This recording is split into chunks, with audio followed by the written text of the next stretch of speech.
eu gostaria de te convidar também para assistir hoje, a partir de hoje, a uma série especial que nós preparamos sobre o Egito. A série se chama Enigmas do Egito. Eu viajei pelo país durante 15 dias, da capital Cairo até o extremo sul do Egito, percorrendo uma terra que tem muitas histórias para contar, a terra dos faraós, onde a civilização começou. Refizemos também os passos do grande profeta Moisés, que é inspiração para a nova novela da Record, Os 10 Mandamentos. A série está muito bonita, tem imagens lindas, personagens incríveis. Esse país realmente é um país que tem muitas relíquias para mostrar para a gente. Então foi um prazer enorme fazer essa viagem. Foi trabalhoso, mas eu acho que o resultado no ar vai compensar. Eu espero que você goste. É hoje, no Jornal da Record, que tem novo horário. A partir dessa segunda-feira, nós entramos no ar às 9h30 da noite. O Celso Freitas e eu esperamos vocês. Eu espero que vocês gostem da série do Egito. Um beijo. Tchau.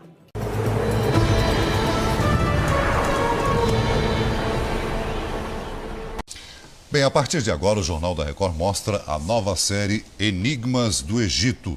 Você que acompanhou o primeiro episódio da novela Os 10 Mandamentos, agora há pouco vai ter uma chance de conhecer mais sobre a terra que trouxe inspiração para a trama. O Egito é o berço da história da humanidade e até hoje uma terra de muitos enigmas. Pois eu fui até lá e agora nós vamos começar a nossa aventura pelo Cairo e suas pirâmides cheias de mistério.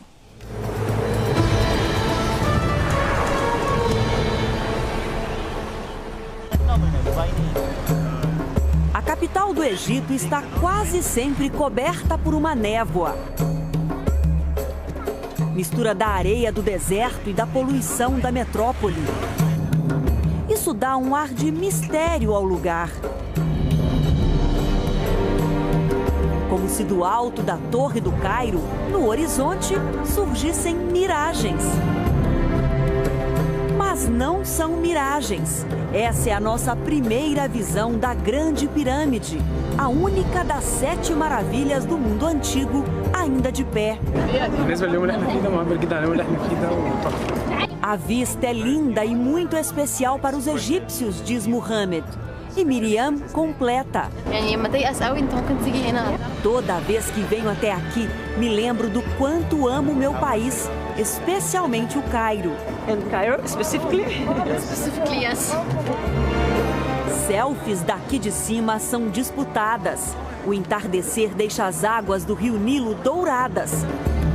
Mas não esconde que estamos numa cidade formigueiro, caótica a qualquer hora do dia. A região metropolitana do Cairo tem 20 milhões de habitantes, como a Grande São Paulo, mas com regras bem diferentes.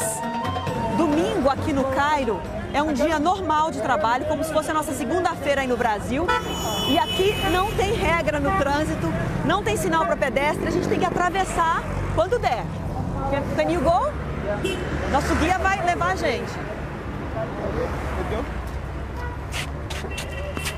Eles não têm medo algum, simplesmente eles vão passando e os carros que parem. Okay. Yes, you are safe. Yeah, Life. Eu brinquei com ele, bom, chegamos seguros, vivos, mas é uma loucura o jeito que eles atravessam a rua.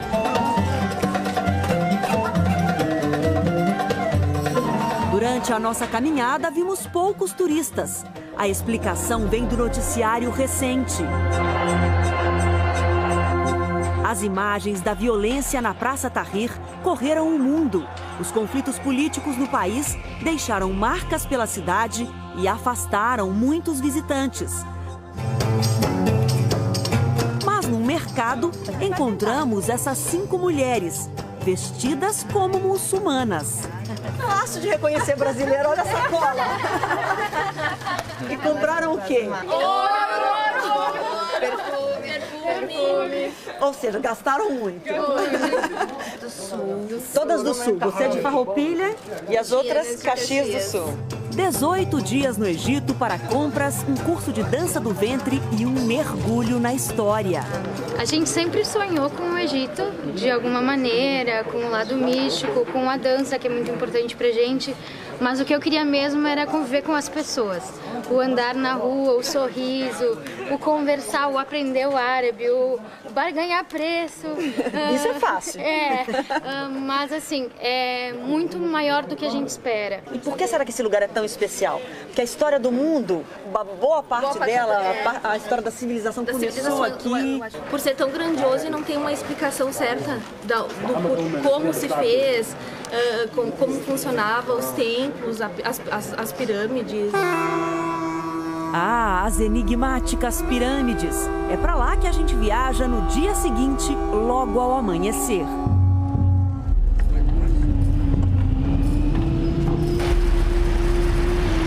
São 8 horas da manhã, faz bastante frio hoje, agora 15 graus, mas nós já estamos preparados para pegar essa estrada aqui na direção sul do Egito. Nós estamos a caminho do platô de Giza. Vamos percorrer um trajeto curto, a distância de apenas 30 quilômetros. Mas o Jornal da Record te convida agora para fazer uma longa viagem no tempo. Vamos voltar na história, quase 5.000 anos. Go! Seguimos cortando a neblina numa estrada confusa, como quase todas por aqui. E o movimento não é apenas de carros. Olha, tem bastante trânsito na estrada, mas também esse é o caminho para a maior atração turística de todo o Egito.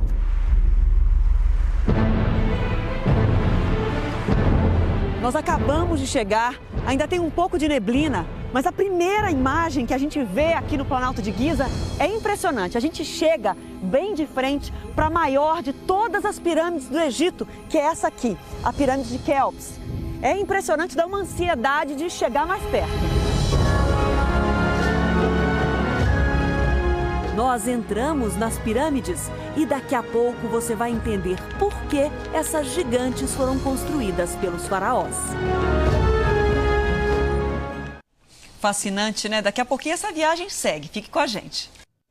No começo do Jornal da Record de hoje, a gente mostrou um pouquinho da nossa aventura na Terra dos Faraós. Palco onde se passa a trama da novela Os 10 Mandamentos. Eu estive no Egito e convido você a conhecer um pouco mais dos enigmas desse país, os segredos das famosas pirâmides, por que será que elas foram construídas e como? E a aventura de estar dentro delas. Acompanhe comigo.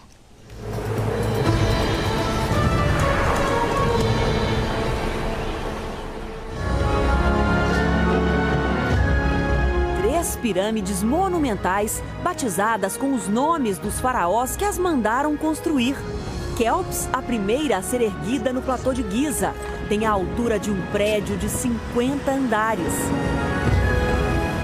E aqui atrás agora, a gente já consegue avistar a segunda pirâmide, que é a pirâmide Khafre, um pouco menor. Khafre era filho do faraó Quéops. Em respeito ao pai, fez a pirâmide dele 10 metros mais baixa.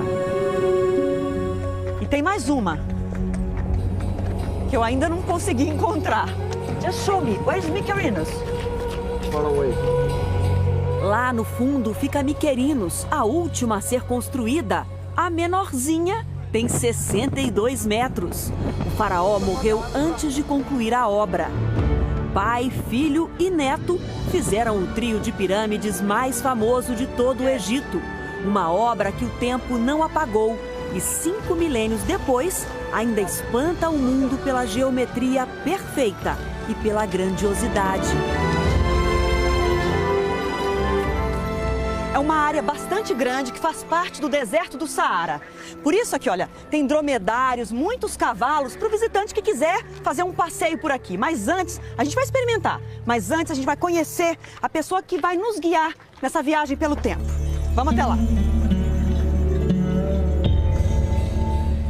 Hi. Hi, bom dia, Adriana. Sabah al-Khair. Sabah al-Nur. Esse é o Ahmed, ele é um especialista em antiguidade egípcia e vai acompanhar a gente o dia inteiro. Eu digo a Ahmed como estou admirada com o que vejo. Ele brinca. E você ainda nem se encontrou com Kelps. I made a royal appointment just for us. Temos uma reunião com o faraó.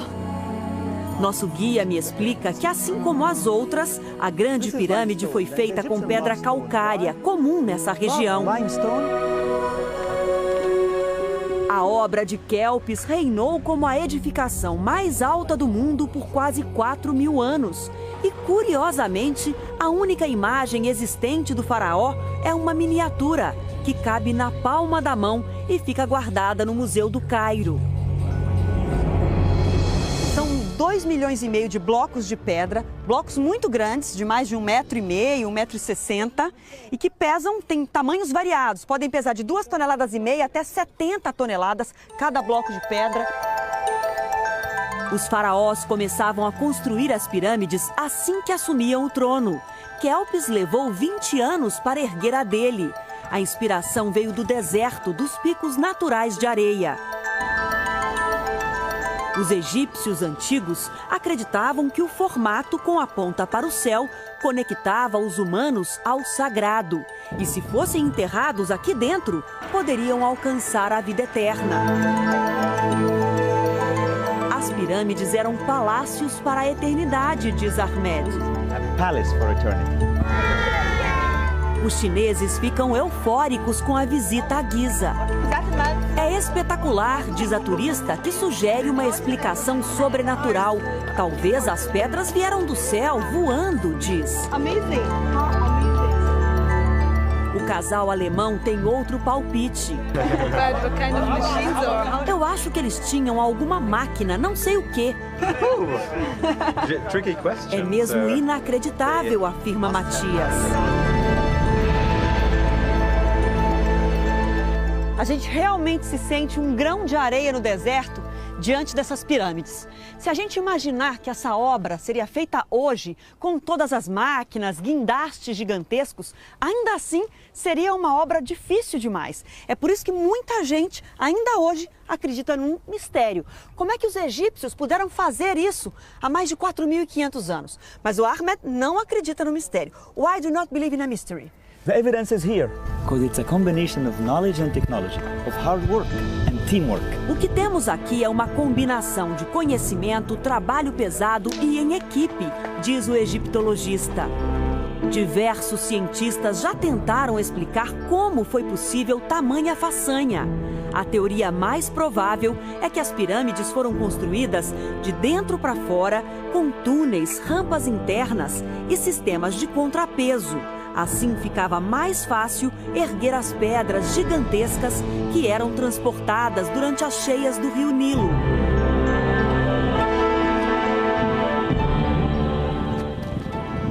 Essa é a entrada de uma das pirâmides, a Khafre. A gente tem que passar por esse túnel aqui subterrâneo para chegar lá dentro. As filmagens não estão autorizadas dentro da pirâmide, mas nós conseguimos autorização para entrar só por alguns minutos. Vamos lá.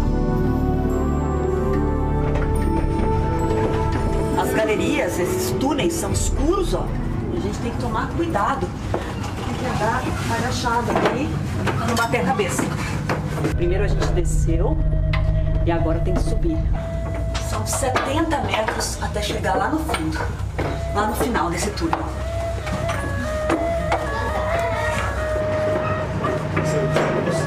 Lá embaixo, o sarcófago de Khafre, um imenso caixão de granito vermelho, onde a múmia do faraó foi guardada, está praticamente intacto.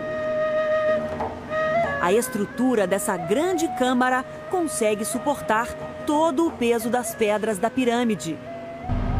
A gente está filmando só com a câmera pequena.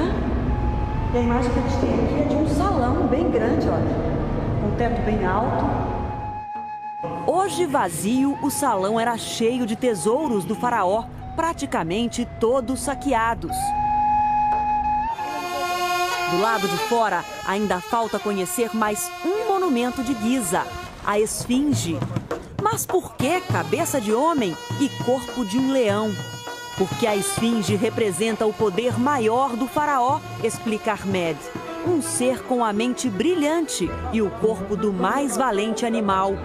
Um outro detalhe, a estátua foi construída pelo faraó Khephren e reproduz sua face, justamente virada para o nascer do sol.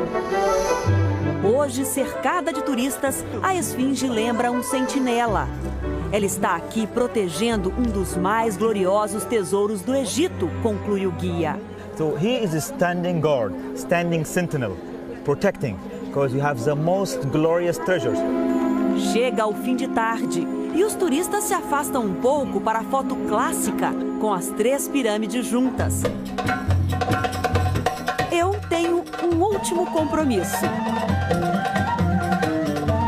Os dromedários não estavam aqui quando as pirâmides foram erguidas. Eles só chegaram nessa parte do deserto muitos séculos depois, mas hoje são a melhor maneira da gente terminar essa expedição aqui pelas pirâmides. Mas é a minha primeira vez. It's my first time. Is it dangerous? He's a little bit nervous.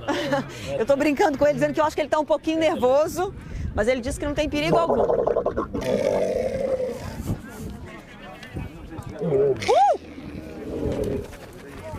Ele tá com pressa.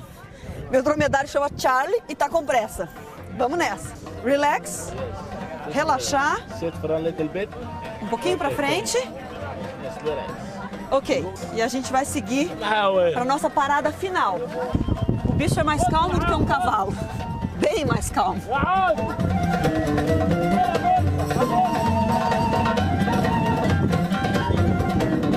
Os chacoalhões que o Charlie me dá não incomodam, nem tiram a atenção da imagem à minha frente. A gente termina a visita às pirâmides com essa imagem maravilhosa, um fim de tarde, com a cidade do Cairo ao fundo, uma imagem inesquecível do Egito. Ao construir as pirâmides, os faraós queriam viver para sempre e, de algum modo, eles conseguiram.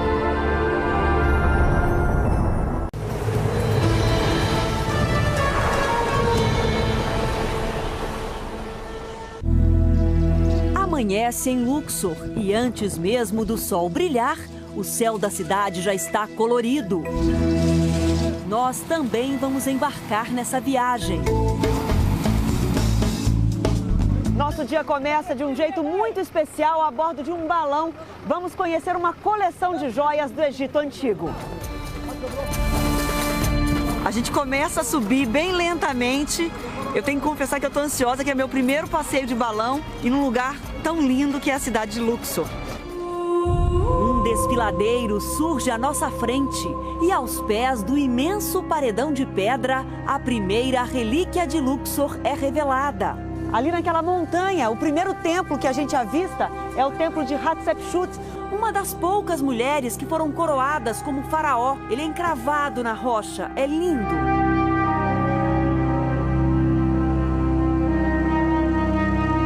A construção teria sido presente de um amante de Hatshepsut.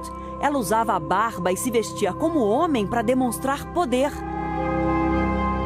O templo fez de Hatshepsut a mulher faraó mais famosa do Egito. Ali perto ficam os colossos de Menon. Cada estátua foi esculpida num único bloco de pedra e pesa 1000 toneladas. Elas marcavam a entrada de um templo que desapareceu. Nosso passeio segue suavemente e agora a joia que enxergamos é obra da natureza. Olha que sorte a nossa, o vento nos leva exatamente na direção do Nilo, bem pertinho do rio. E daqui de cima a gente tem uma visão espetacular de Luxor amanhecendo às margens desse rio, que é considerado a dádiva do Egito. O piloto Ismail trabalha em Luxor há 5 anos. A cada voo, gosto deste lugar do mesmo jeito, como se fosse a primeira vez, ele diz. Unforgettable day. Fim do passeio, mas Luxor tem muito mais a mostrar. Foi a capital do Egito Antigo na fase mais gloriosa, de maior riqueza. Luxor significa as fortificações. E esses monumentos magníficos estão por toda parte. A cidade é considerada o maior museu a céu aberto do mundo. E agora nós vamos conhecer uma parte importante desse museu, o Templo de Karnak. Daqui a pouco você vai entrar comigo nos salões suntuosos do templo e entender por que os faraós gastavam verdadeiras fortunas nessas obras. Tudo aqui tem escala gigantesca. E vamos juntos rumo ao extremo sul do Egito. Um espetáculo nos espera.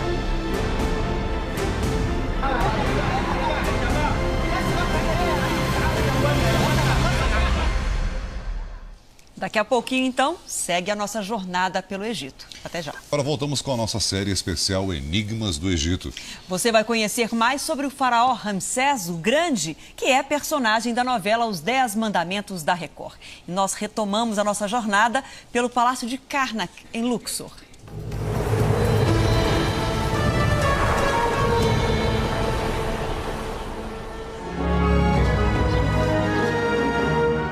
O corredor de esfinges leva ao interior do templo, construído ao longo de 15 séculos por vários faraós. Karnak ocupa uma área de 2.000 metros quadrados. Pelo tamanho e beleza, a gente logo imagina como esse lugar era especial. Essa simulação mostra todo o esplendor do templo no passado. Ahmed Sedik dedica a vida a estudar o Egito Antigo. Ele explica que naquela época os templos eram mais importantes do que os palácios onde os faraós moravam. You are returning triumphant. You bring spoils of war and gold, massive gold. Quando um faraó retornava triunfante de uma guerra, trazia muito ouro, bronze e prata e depositava todos os tesouros aqui. O templo de Karnak era o banco central da antiguidade, ele brinca. Oh, yeah! E a cada vitória, o templo crescia.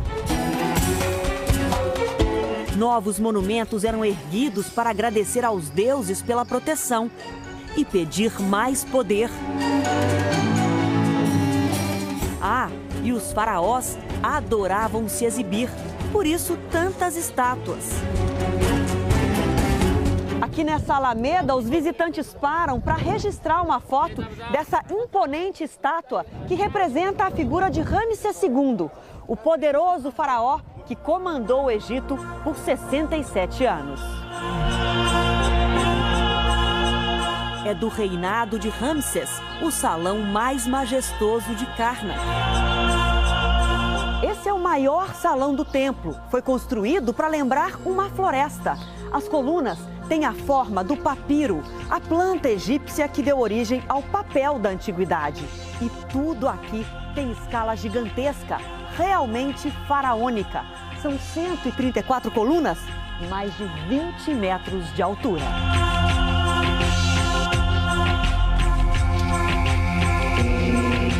Vestidos com as jalabias, as tradicionais túnicas muçulmanas, os guardiões de Karnak ficam atentos a tudo. O Mahmoud trabalha aqui no templo há 25 anos e o Abdul há 35. E eles me contam que é um prazer, um orgulho proteger esse lugar.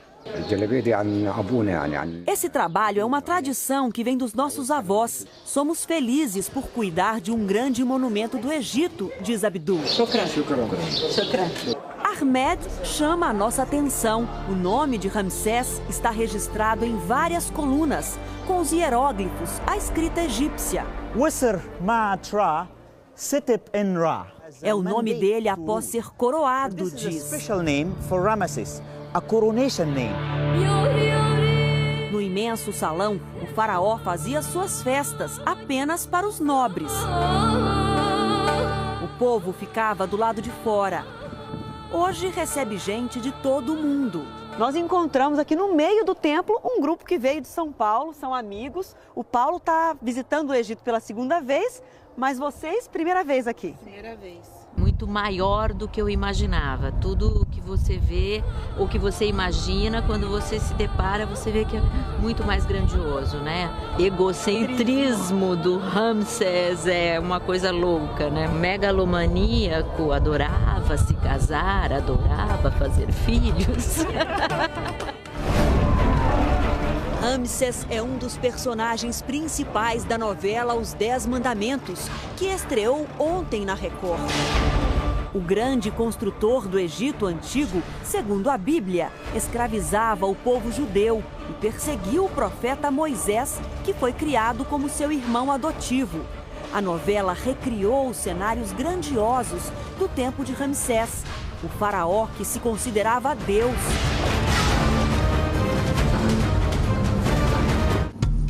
Mas para entender isso, nós deixamos Luxor. 500 quilômetros em direção ao extremo sul do Egito. Nossa viagem termina na hora exata, ao nascer do dia. Nós chegamos a Abu Simbel num dia muito especial. Vamos acompanhar um espetáculo que só acontece 2 vezes por ano e por isso milhares de pessoas vieram até aqui de madrugada. Diante de um grande rochedo, uma multidão espera em silêncio.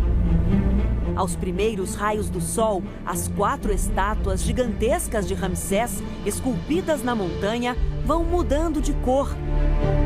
E os visitantes começam a entrar no templo. Um cortejo de 2.000 pessoas. Lá dentro, os raios do sol cruzam o portal, quebram a escuridão. E no fundo do templo de Abu Simbel, iluminam a face de mais uma estátua de Ramsés. A construção do templo foi calculada para que o fenômeno acontecesse nesta data, 22 de fevereiro, aniversário de Ramsés. Depois, só se repete em outubro, no dia em que ele foi coroado faraó. Os visitantes querem parar, tirar fotos, mas só podem ficar alguns segundos aqui dentro.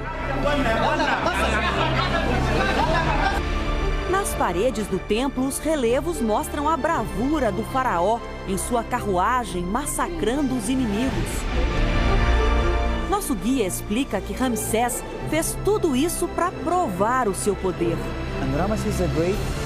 Ele mandou erguer a própria imagem cercada dos deuses da antiguidade, ao lado do mais importante deles, Ra, o deus Sol, para dizer ao mundo que era tão importante quanto eles.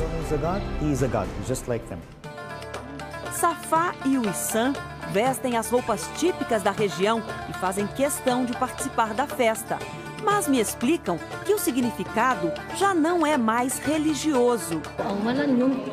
É um dia para celebrar a nossa história e os nossos ancestrais, dizem. As jovens são núbias, dessa região onde fica Abu Simbel, que no passado era alvo constante de inimigos do faraó Ramsés. Ahmed me explica que o local do templo não foi escolhido por acaso. Com estas estátuas colossais, Ramsés queria mostrar domínio sobre a fronteira no extremo sul do país. It's a potent political message. Don't mess with me. Essa obra é uma mensagem política importante. O faraó está dizendo aos inimigos: não mexam comigo, vejam a minha força. Mas o rei, impiedoso com os adversários, também era capaz de se apaixonar. O faraó Ramsés construiu o templo principal em sua própria homenagem, em sinal de força e poder. Mas aqui do lado, nessa rocha gigantesca, mandou esculpir um segundo templo, em homenagem à mulher Nefertari. Ramsés teve muitas mulheres, mas com esse monumento queria demonstrar que Nefertari era a mais linda e a mais amada de todas. Nefertari recebeu uma honra muito rara. Foi esculpida do mesmo tamanho do marido, Ramsés, quando naquela época as mulheres eram representadas no máximo até os joelhos dos homens. Os relevos mostram Nefertari com trajes femininos e sempre acompanhada de Hathor, a deusa da beleza. E o rei eternizou aqui sua declaração de amor. Hamid werit nisu mer F Nefertari. The great royal wife is love Nefertari. Nesse hieróglifo está escrito que o grande rei Ramsés ama Nefertari. Esse templo foi feito em homenagem à esposa do rei. E pensar que tudo isso poderia ter sumido. Do lado de fora, o diretor do templo me conta detalhes de uma história curiosa. Nos anos 60, a construção de uma represa no rio Nilo iria inundar Abu Simbel. A obra de 3.000 anos foi salva por uma iniciativa que envolveu 50 países. O templo foi dividido em 2.000 pedaços, como num quebra-cabeças faraônico, e remontado no mesmo ponto, mas numa montanha artificial 65 metros acima do local original. Assim escapou da inundação. يكاد يكون المهندس الحديث تفوق على المهندس القديم. Os engenheiros e arquitetos do nosso tempo foram tão brilhantes como os da antiguidade, me diz o diretor do templo.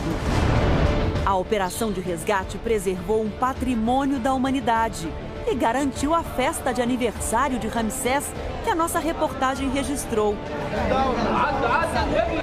Se estivesse vivo, o mais vaidoso dos faraós deveria se curvar e agradecer.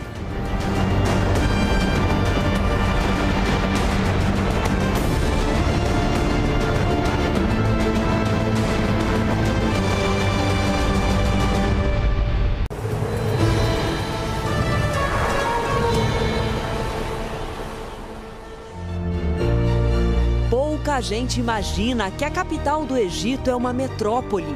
Cercada pelo deserto, o Cairo é uma cidade superlotada. Confusa.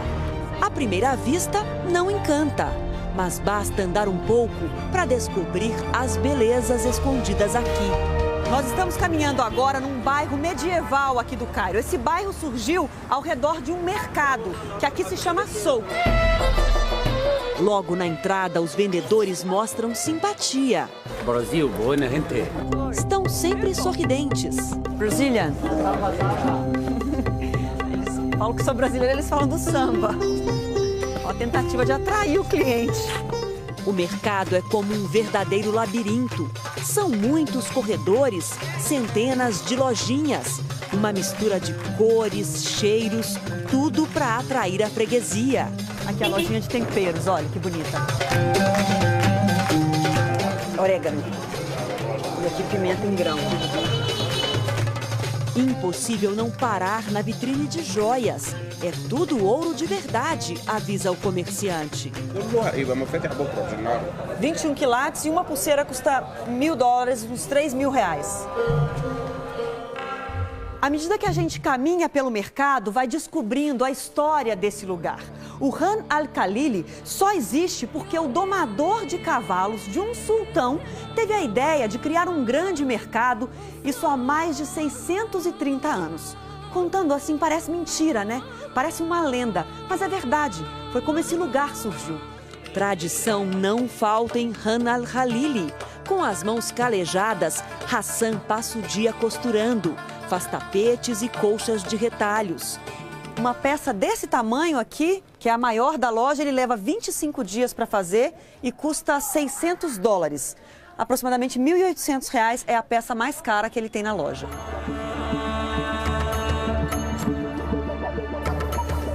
São muitas coisas bonitas, a gente tem vontade de entrar em todas as lojinhas. Hello. Ahmad Tan trabalha no mercado há 15 anos e mostra com orgulho os lustres que a família dele fabrica. As peças mais bonitas são de cobre. O vendedor faz um teste.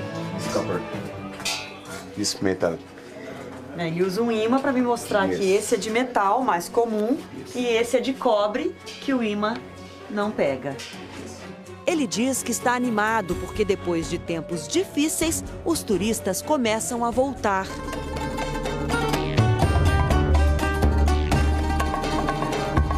No meio do caminho, uma paradinha para o lanche. Isso é um cuscuz doce.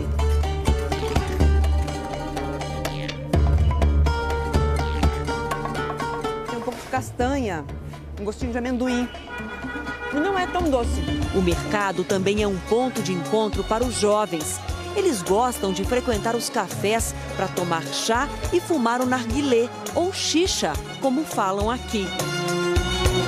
É difícil encontrar mulheres fumando xixa em locais públicos, mas Aya diz que gosta.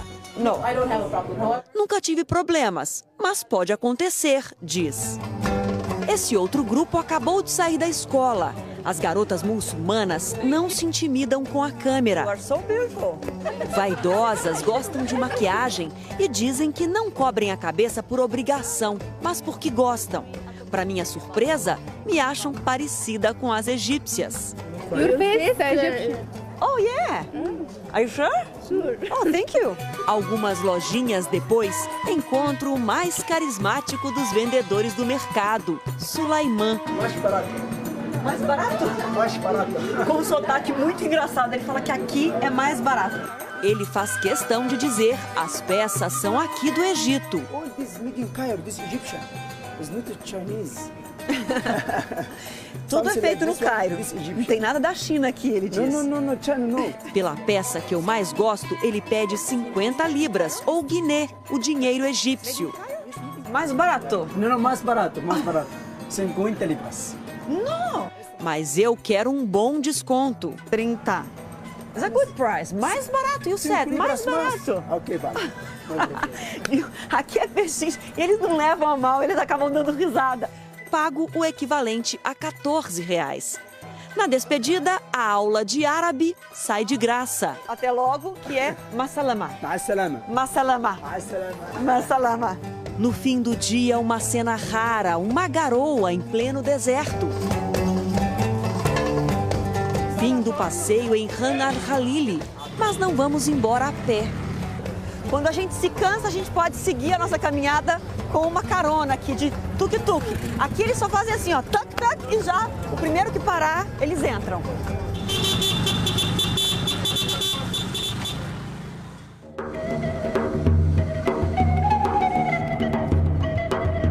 Nossa jornada pelo Egito agora segue em busca da história de Moisés. Saímos na direção oeste do país. E em poucos minutos, a paisagem muda completamente. A cidade desaparece e à nossa frente, um longo caminho de dunas. Vamos rodar 340 quilômetros. No passado, essa era a principal rota para cruzar a África de norte a sul. Caravanas de camelos atravessavam o deserto transportando muitas riquezas, ouro, marfim, escravos. Hoje, asfaltada, a estrada vai nos levar até um oásis, Al-Harga. Nós temos 4 horas de viagem pela frente. Tudo que a gente vê são essas imensas retas e no horizonte só areia.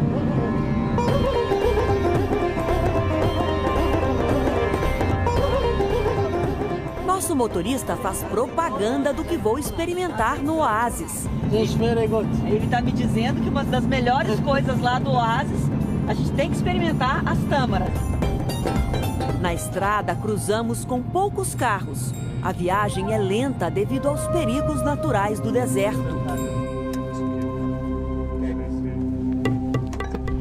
A gente parou um pouquinho na estrada, outros motoristas também pararam, porque nesse momento a gente atravessa uma tempestade de areia. Não é das mais fortes, mas venta bastante, a areia sobe e isso prejudica a visão. A gente tem que esperar um pouquinho para seguir viagem. Quando a ventania passa, seguimos.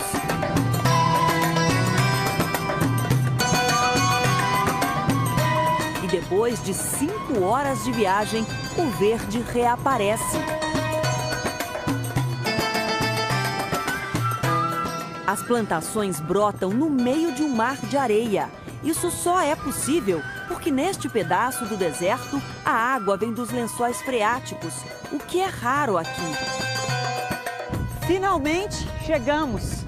No meio do grande vale do deserto, a gente tem a primeira imagem do oásis. Essa mancha verde aqui na frente, o que chama atenção à primeira vista são as plantações de tamareiras. Mas o oásis não é aquela ilha da fantasia que imaginamos. Em Al-Harga, 60 mil pessoas vivem em condições difíceis. A vida no meio do deserto não é fácil. As famílias moram em casinhas muito simples.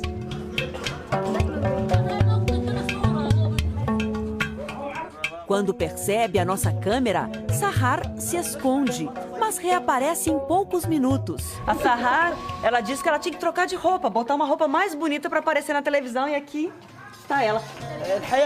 Sahar me diz que está adaptada ao deserto. Sou feliz e a vida também pode ser doce aqui, ela diz. E não me deixa partir antes de servir um refresco. Shukran, Sahar.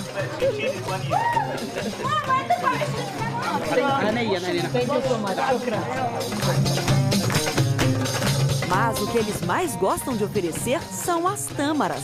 O Egito é o maior produtor do mundo. Hello, how are you? Essas são as famosas tâmaras do oásis. Ele diz que as que são produzidas aqui no vale são as melhores, as mais doces. O vendedor, Mustafa, quer que eu prove as mais apreciadas.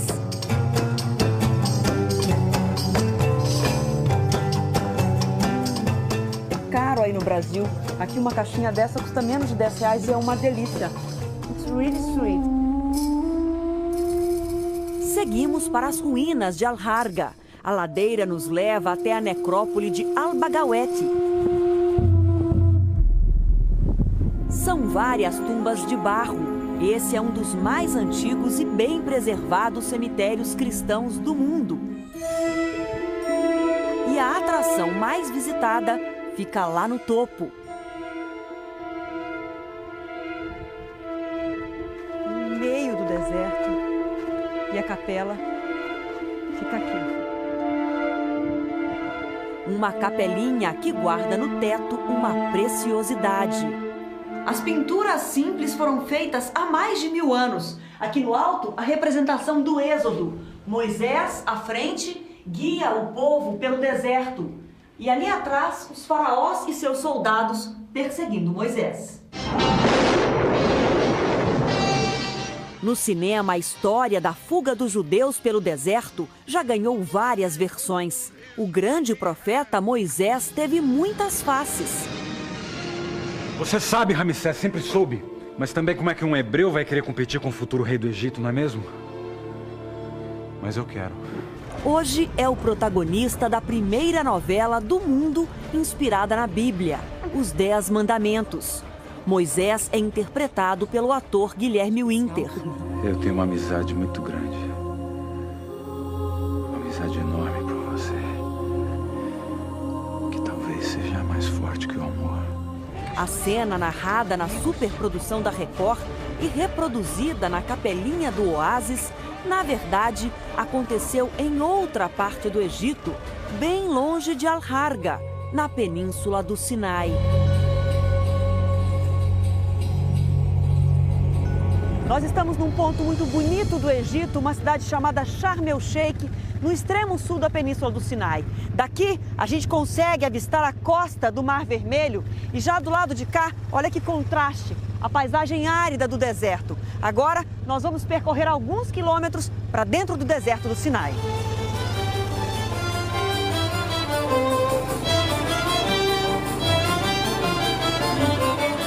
O verdadeiro deserto por onde Moisés passou não tem dunas. A paisagem é marcada por uma cadeia de montanhas avermelhadas. Fomos ao Sinai durante o inverno, mas no verão a temperatura pode chegar aos 50 graus. Por isso, quase ninguém resiste. Só encontramos uma tribo de beduínos que abandonou seu modo de vida original, Rabak. Ele me oferece, olha, um chazinho que parece hortelã, mas é Rabak? Rabak, é. Rabak. É um chá beduíno. Bom, bem doce. Shukran. Shukran. Can I see this? Hoje, eles trabalham para agradar os visitantes.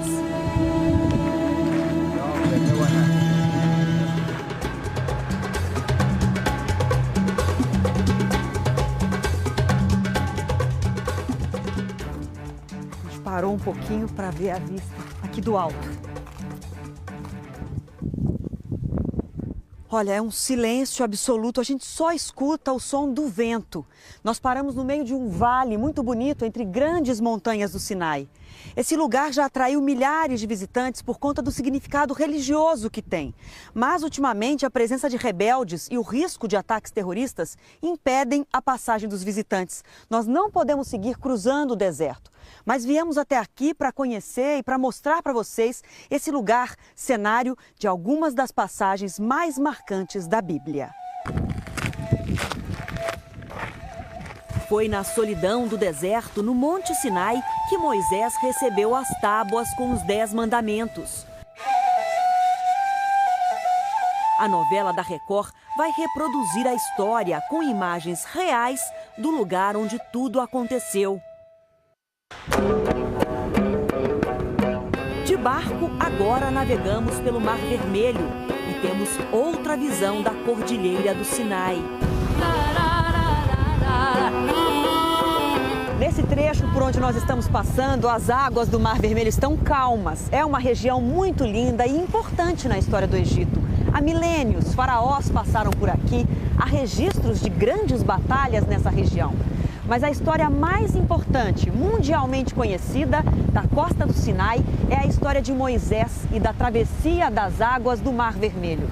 Pode ter sido em algum ponto desse golfo, o Golfo de Aqaba, que em árabe significa obstáculo.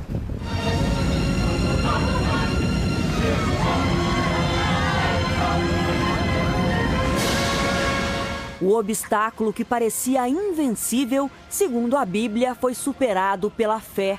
É outra cena que o cinema já mostrou de diversas formas. Na novela Os 10 Mandamentos, será reproduzida nos estúdios de Hollywood. Uma história que se passou há mais de 3.000 anos. Já foi narrada em muitos idiomas.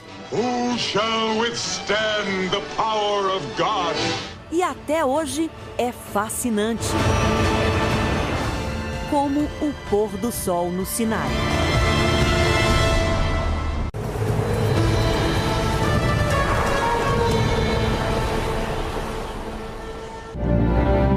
A beleza dos penhascos chama a atenção.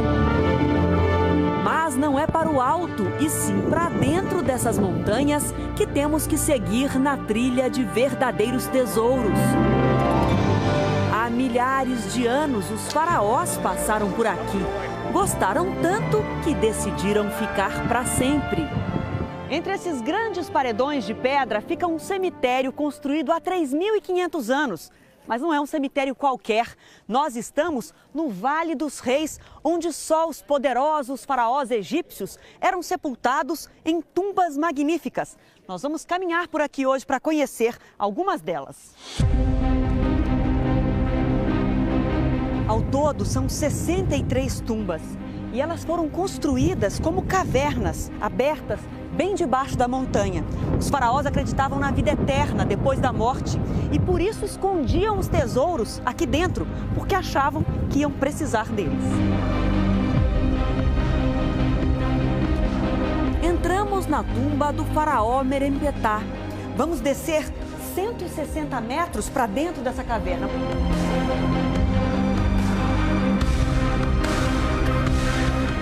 Salas bem amplas e todas elas decoradas até o teto.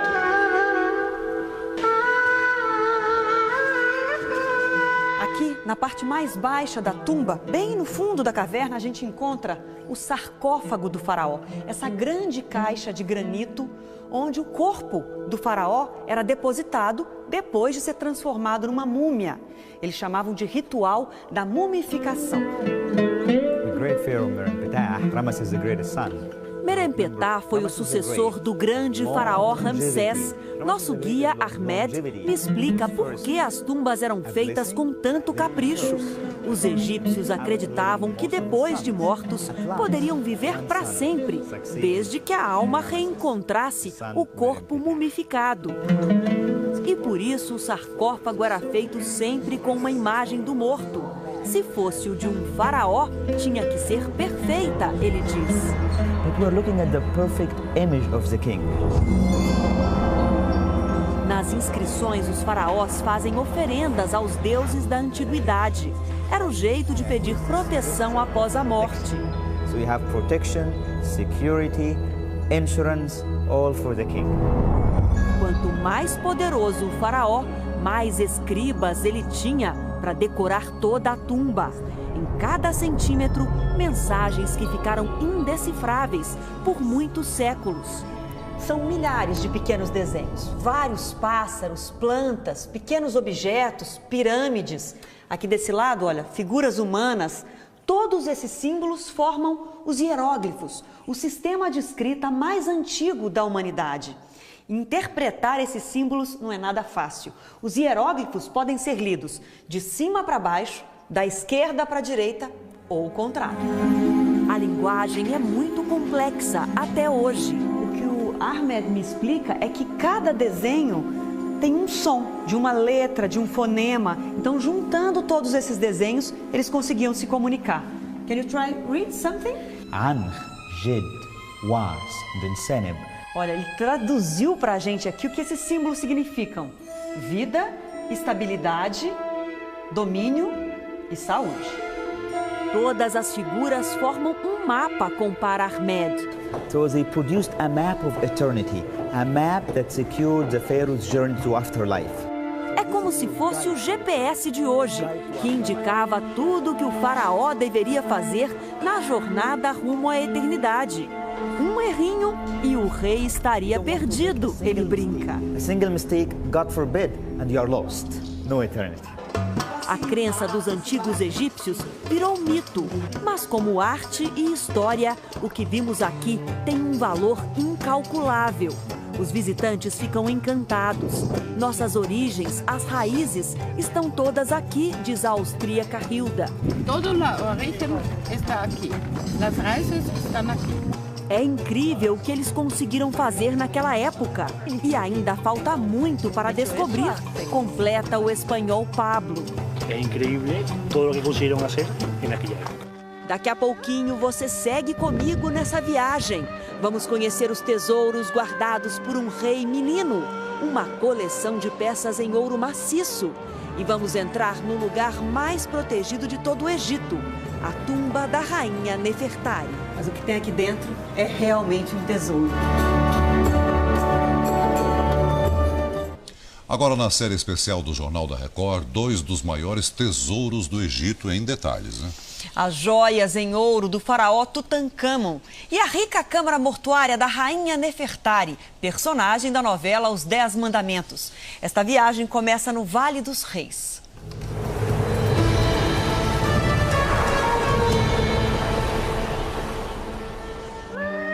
O vale foi ocupado pelos faraós cerca de 1000 anos depois do auge da construção das pirâmides.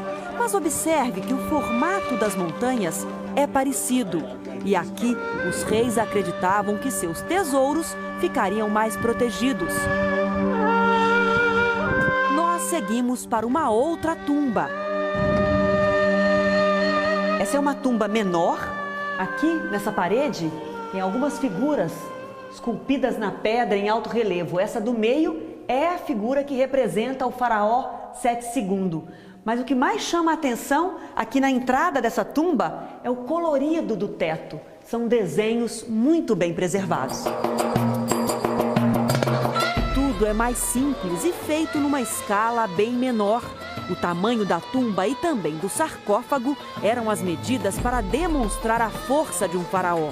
Sete II governou o Egito num período com menos riquezas e sequer teve tempo para terminar sua tumba. Can he go for the eternity life? We'll see. Eu faço uma brincadeira com ele, já que ele não terminou a tumba, será que ele foi para a vida eterna? Quem vai saber disso, né? Quem vai ver isso, quem vai saber? Muitos séculos depois, o esconderijo, que parecia perfeito, não escapou da cobiça dos saqueadores. Os ladrões de hoje gostariam de roubar o cartão de crédito do Bill Gates, pois na antiguidade eles queriam as riquezas dos faraós, diz Ahmed. O que restou está nos acervos de arte egípcia pelo mundo.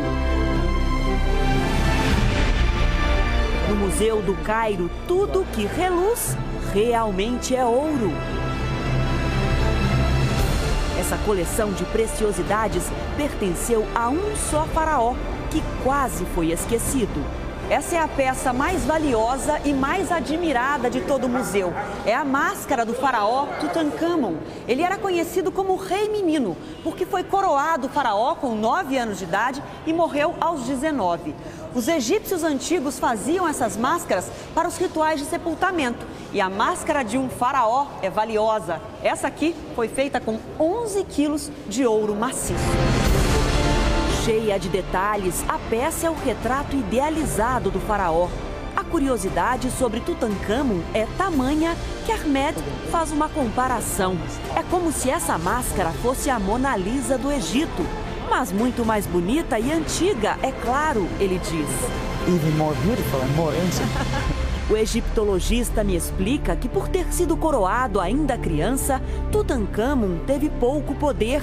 Foi um rei insignificante. Mas entrou para a história no nosso tempo, em 1922, quando arqueólogos britânicos faziam escavações no Vale dos Reis. A foto mostra como os tesouros foram encontrados, amontoados. Era a tumba de Tutankhamon, a mais intacta já descoberta.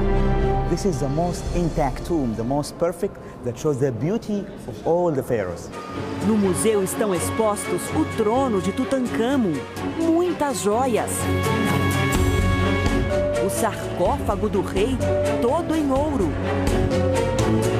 As carruagens.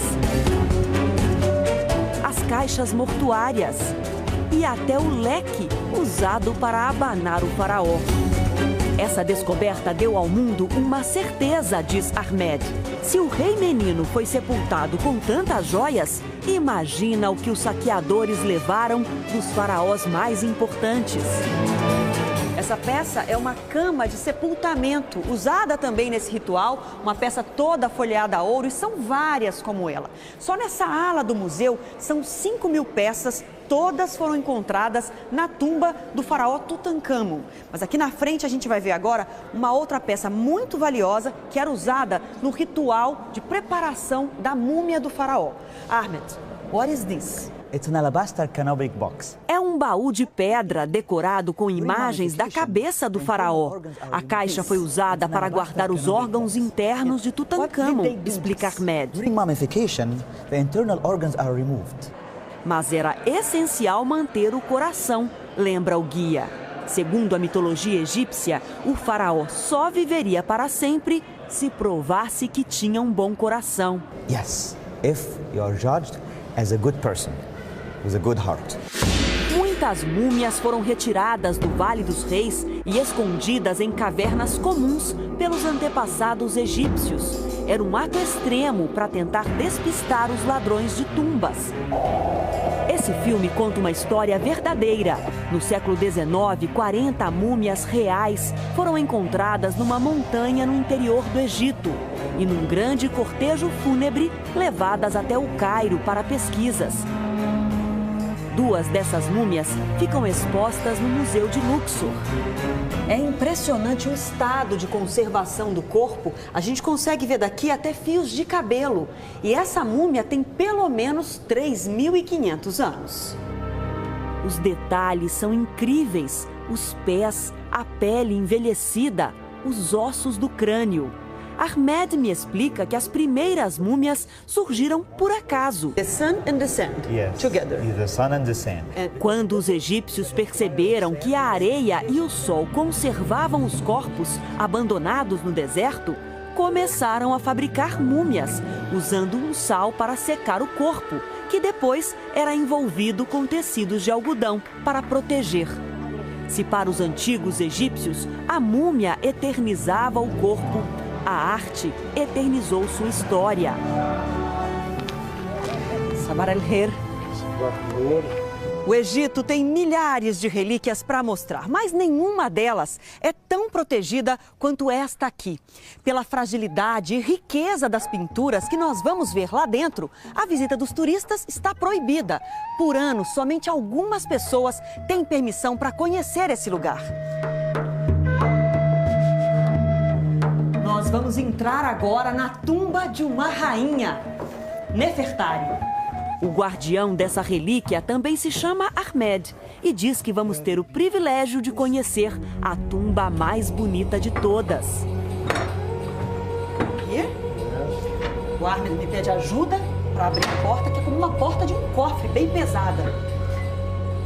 Ok?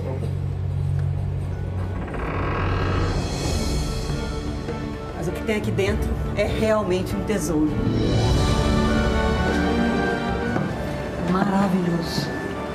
Tudo muito colorido, lindo. Entramos numa câmara mortuária realmente suntuosa. Das paredes ao teto cheio de estrelas. Tudo foi feito para homenagear a rainha. Olha, em todas as colunas tem uma imagem da rainha Nefertari.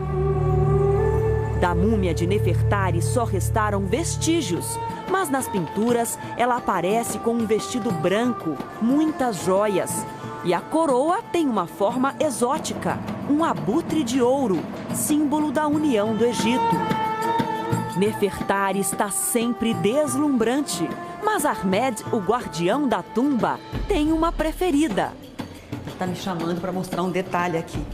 A dress from Nefertari, modern like yesterday.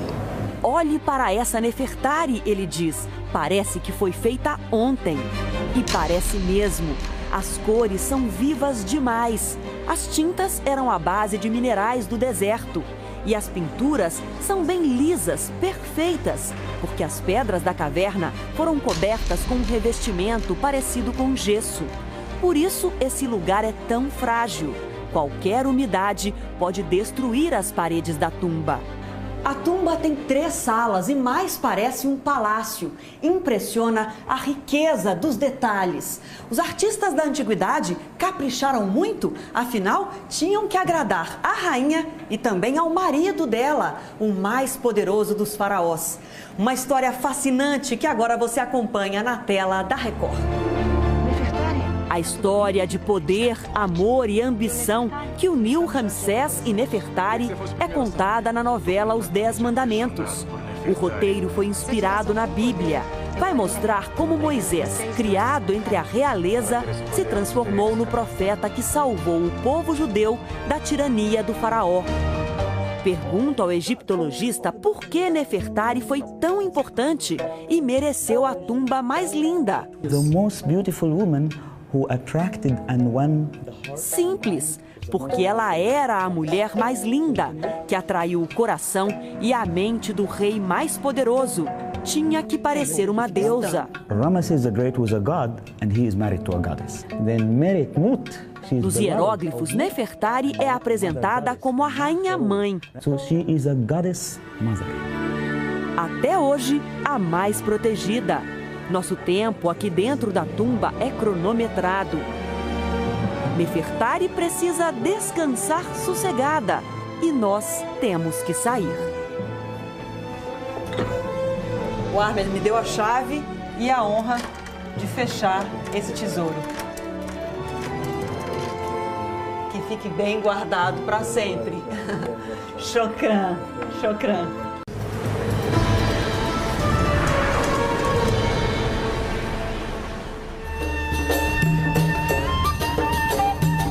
O Egito é um imenso deserto, abençoado pelas águas do Nilo. Mesmo na capital superlotada, o rio é limpo, dá até para pescar. Para eles, o rio é sagrado, é chamado de o grande milagre do Egito. E nas pequenas cidades, por onde o Nilo passa, cria uma longa faixa verde, garantia de vida. As montanhas áridas cercam a cidade de Luxor, mas é um som no meio da lavoura que atrai a nossa atenção. Hassan canta as músicas que os adolescentes daqui gostam. Ele tem 15 anos e é ágil com a foice. Hoje está colhendo forragem para alimentar os animais. Beautiful song. Ele vai à escola de manhã, depois passa 5 horas no campo. É cansativo sim, diz, mas é a minha vida. O amigo Ali segue a mesma rotina. O Ali tem 14 anos e desde os 7 anos de idade ele já vem aqui para a lavoura trabalhar com a família. Todo mundo aprende bem cedo a cultivar as terras ao redor do Rio Nilo. Shukran. It's a hard job. É um trabalho duro, ele concorda, mas diz que gosta de ajudar a família. Ele tem 6 irmãos.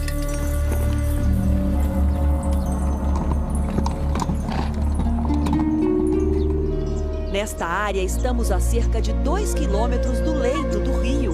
A água chega ao terreno por canais abertos para irrigação. Isso garante terras férteis no deserto. A vida é simples, as casinhas pobres. As crianças estudam sentadas no chão. Aprendem árabe, as orações muçulmanas e também a respeitar o rio. Graças a ele, os egípcios têm fartura na mesa.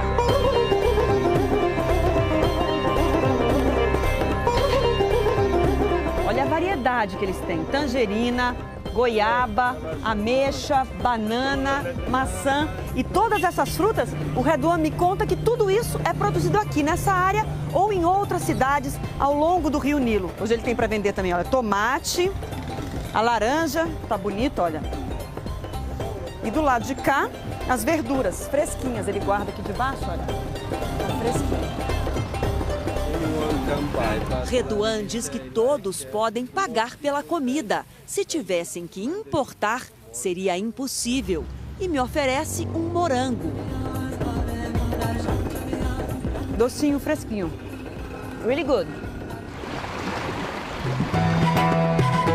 Nós seguimos viagem percorrendo o Nilo. Passamos por muitas vilas rurais até chegar a Assuã, cidade que no tempo dos faraós foi um importante centro comercial. O deserto e o rio se encontram. E a melhor maneira de conhecer esse lugar é navegando pelas águas tranquilas do Nilo. Nós vamos fazer isso à moda dos antigos egípcios, a bordo de uma feluca, esse barquinho de madeira sem motor, movido apenas pela força do vento. If you say Abuda, that's me. If you say Muhammad, people get confused. O capitão do barco se chama Mohammed, um nome comum, como se fosse José no Brasil.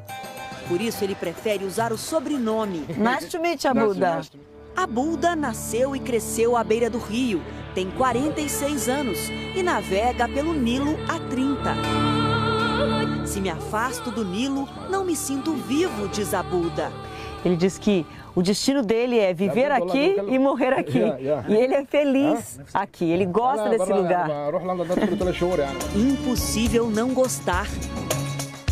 O rio é como uma avenida da cidade de Assuã, por onde os egípcios vêm e vão diariamente nos barquinhos a motor. Já a feluca desliza lentamente. Abuda avisa que estamos a caminho de um lugar muito bonito. E vamos ter uma surpresa no caminho, promete. Now I'm curious about the surprise. No, of course, I mean, will be no surprise if we say. So later, of course, I mean, you have to. Eu falei que tô curiosa, ele disse se ele contar não é surpresa. Mas o vento precisa nos ajudar. No. Fine, yeah. For my direction now? Yes, fine. É pesado, o vento tá fraco, tem pouco vento, mas é bem pesado. E o perigo é que a gente passa bem perto de umas rochas. In 50 years I can learn. Of course. 50 minutes you can learn. Eu falei que em 50 anos talvez eu aprenda. Ele disse que em 5 minutos dá. Na primeira meia hora da viagem, a vela fica quase parada. Mas depois...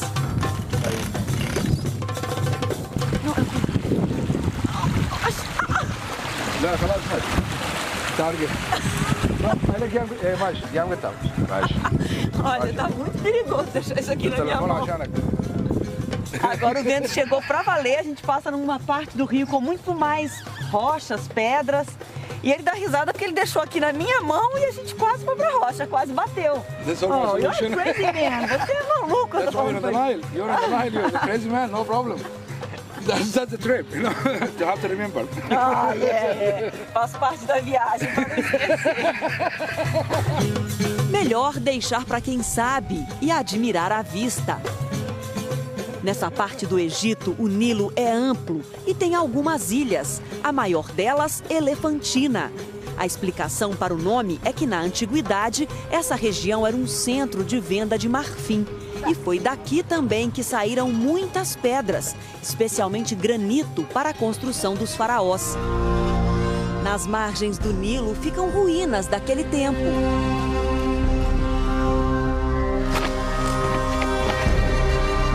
Nós vamos atrás da surpresa que nos espera. E como tudo no Egito se conta em milênios... Ele explica que essa inscrição foi feita aqui na rocha há mais de 5.000 anos, quando o povo do Egito passou por um período de muita fome. What does it mean, these figures? The Egyptians are starving. The Nile is not flooding on time. O povo naquela época estava desesperado por falta de comida, me explica Ahmed. O nível do rio não tinha subido bastante para irrigar as lavouras. Por isso o faraó fez oferendas implorando por ajuda. E isso prova a importância que o rio Nilo sempre teve para os egípcios na antiguidade e até hoje. Ahmed lembra que essa história contada na rocha coincide exatamente com um trecho da Bíblia da época de José do Egito. It was around the time of Joseph. O Nilo também faz parte de outra importante passagem bíblica que você viu essa semana na novela Os 10 Mandamentos da Record. Foi no rio que um cestinho com o bebê Moisés foi deixado à deriva. E assim, ele escapou da sentença de morte imposta pelo faraó e se tornou o maior profeta da história. Nós seguimos viagem para conhecer os moradores do Nilo de hoje. Chegamos ao nosso destino. Daqui de cima a gente tem uma visão linda do rio Nilo com vários rochedos e vilarejos lá ao fundo. E esse é o centrinho da Vila Núbia. Os dromedários ficam aqui já esperando os visitantes para um passeio e do lado de cá um mercadinho de especiarias. Vamos caminhar por aqui um pouco.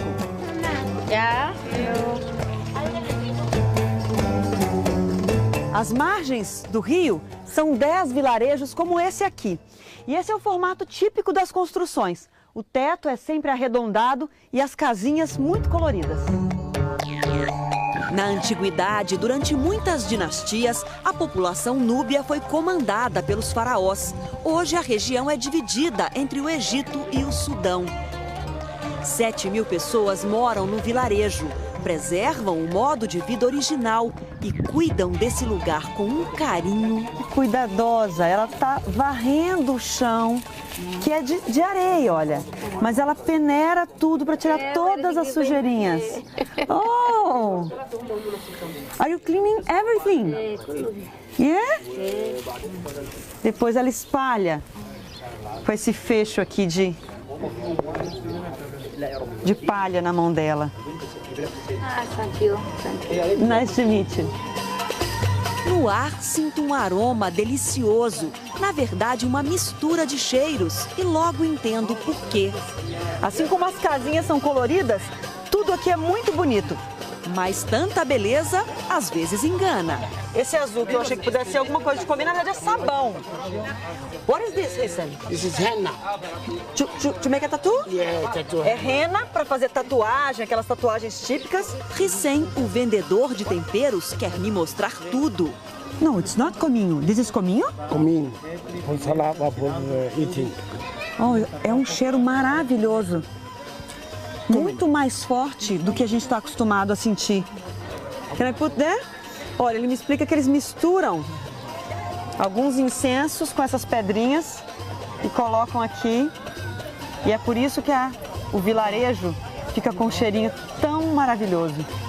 É muito gostoso. Isso vai se espalhando assim pelo lugar. Muito bom.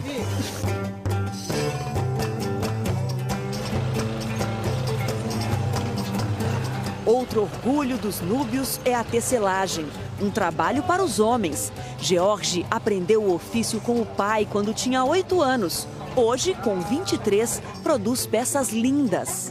It's so beautiful.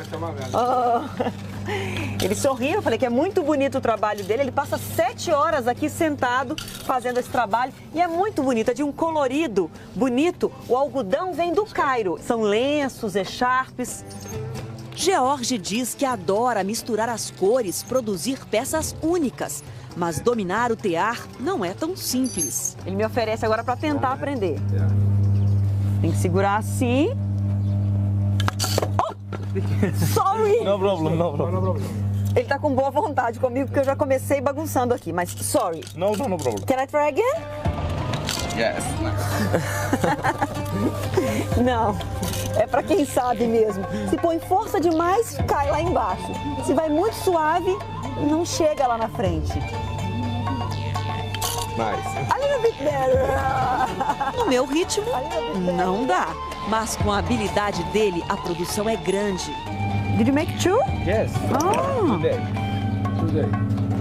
Ele mostra que está finalizando o trabalho. Olha, em 2 dias, ele conseguiu fazer 2 echarpes.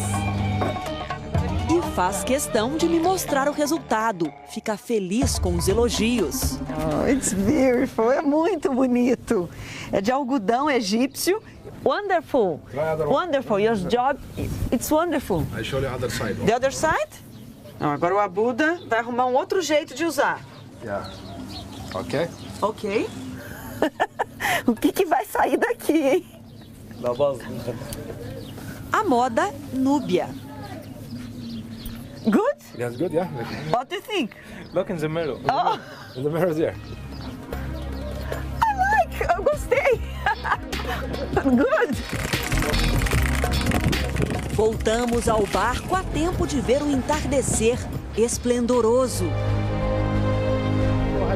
Todos os meus dias terminam assim, com esse pôr do sol, diz o capitão Abuda. Vou para minha vila feliz, porque sei que no dia seguinte abrirei as velas da minha feluca para reencontrar o Nilo. A reverência de Abuda pelo rio, nós já entendemos bem. Durante os 15 dias que percorremos o país, em cada obra faraônica que conhecemos, ouvimos a mesma explicação. O Nilo é a razão de tudo. Sem ele não existiriam pirâmides, templos, tumbas. Sem o Nilo, não existiria o Egito.